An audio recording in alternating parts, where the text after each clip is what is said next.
सकाळ दुपार संध्याकाळ सगळ्यात महत्त्वाचं आणि ठरलेलं न चुकताचं काम म्हणजे किचन ओटा आणि शेगडी क्लीन करणे. त्याच्याशिवाय आपल्याला चैनच पडणार नाही, बरोबर की नाही? अगदी तुम्हाला सुद्धा असंच होतं का?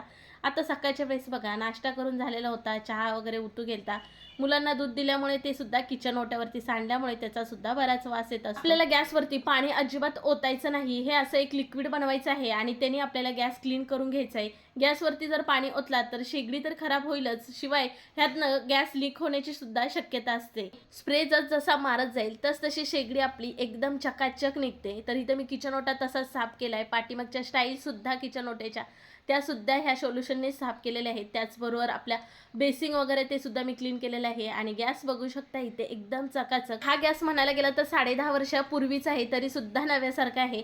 तर तुम्हाला किचन ओटा सगळं मी कसं क्लीन केलेलं आहे पाहण्यासाठी खाली ॲरोवरती क्लिक करून व्हिडिओ पहा आणि चला सबस्क्राईब करा.